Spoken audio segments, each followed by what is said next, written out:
Assalamualaikum warahmatullahi wabarakatuh. Selamat pagi anak-anak. Apa kabar kalian hari ini? Semoga selalu dalam keadaan sehat ya.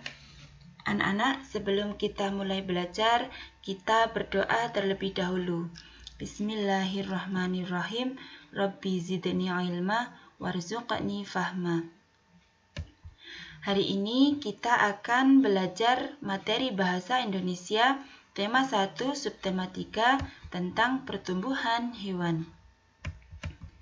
Namun sebelum ke materi, Bu Guru mau bertanya dulu, siapa ya di rumah yang punya hewan piaraan seperti ayam atau kucing?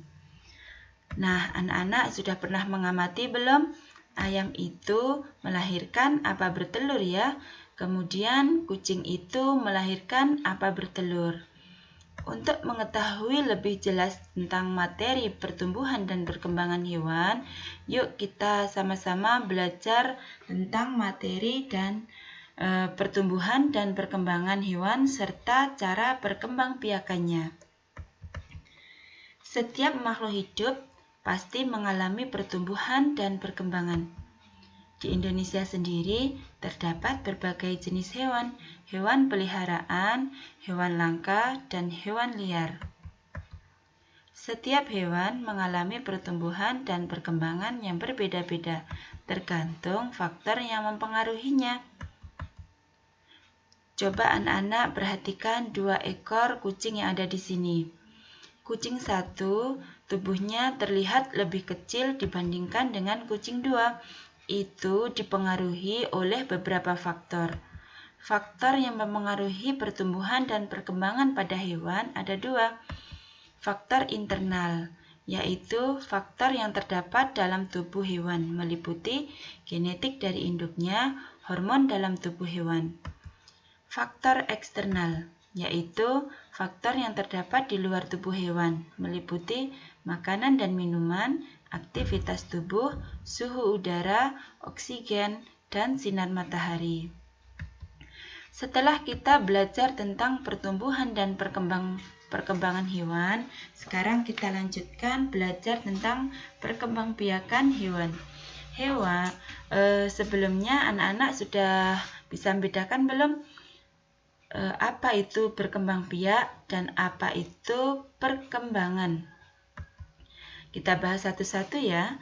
Perkembangbiakan adalah kemampuan makhluk hidup untuk menghasilkan keturunan, bertujuan untuk melestarikan jenisnya.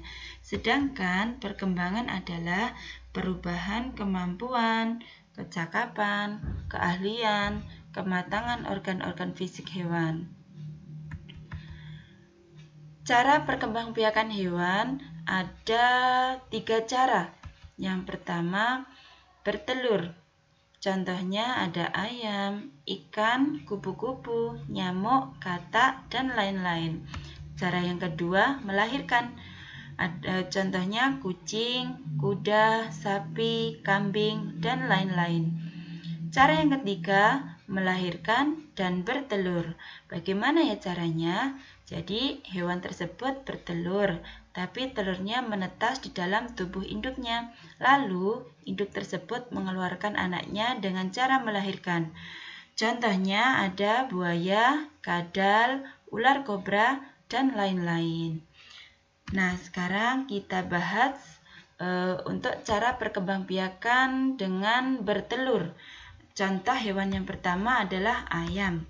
Ciri-cirinya yang pertama, tubuhnya berbulu, memiliki 2 kaki, memiliki paruh, bernapas dengan paru-paru, berkembang biak dengan cara bertelur, dan yang terakhir membutuhkan makanan dan minuman.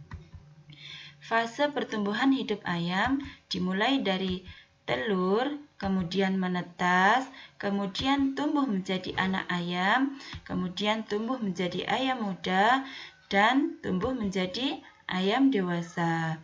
Nah, ayam betina dewasa inilah nanti yang akan menghasilkan telur, kemudian menetas dan menjadi ayam yang baru. Contoh yang kedua yaitu ikan. Ciri-ciri ikan yang pertama, bernapas dengan insang, bergerak dengan cara berenang menggunakan sirip, berkembang biak dengan cara bertelur. Fase pertumbuhan hidup ikan dimulai dari larva, kemudian ikan kecil tumbuh menjadi ikan dewasa. Contoh hewan yang ketiga adalah katak. Fase pertumbuhan hidup katak dimulai dari telur, kemudian berudu, tumbuh menjadi katak muda, dan tumbuh lagi menjadi katak dewasa. Contoh hewan yang keempat adalah kupu-kupu. Fase pertumbuhan hidup kupu-kupu dimulai dari telur yang menempel pada daun, kemudian tumbuh menjadi ulat yang memakan banyak daun, kemudian ulat tumbuh menjadi besar dan ulat berdiam diri sehingga membentuk kepompong, kemudian kepompong berubah menjadi kupu-kupu yang cantik. Contoh hewan yang kelima adalah nyamuk. Fase pertumbuhan hidup nyamuk dimulai dari telur, berubah menjadi jentik, dan tumbuh menjadi pupa, kemudian tumbuh menjadi nyamuk dewasa. Beberapa jenis nyamuk dapat menjadi penyebab penyakit yang mematikan. Contohnya demam berdarah. Berkembang biaknya nyamuk dikarenakan banyak genangan air. Untuk itu, kita harus membersihkan lingkungan serta membersihkan benda-benda yang sudah tidak dipakai agar tidak dijadikan tempat perkembangbiakan nyamuk. Nah, sekarang cara berkembang biak hewan dengan melahirkan. Contohnya ada kucing. Fase pertumbuhan hidup kucing dimulai dari anak kucing, tumbuh menjadi kucing muda, dan tumbuh lagi menjadi kucing dewasa. Nah, dari sini anak-anak sudah bisa memahami ya tentang pertumbuhan hewan. Untuk materi bahasa Indonesia, semoga apa yang Bu Guru sampaikan tadi dapat dipahami dan bermanfaat. Sampai di sini dulu ya. Akhirnya, wassalamualaikum warahmatullahi wabarakatuh.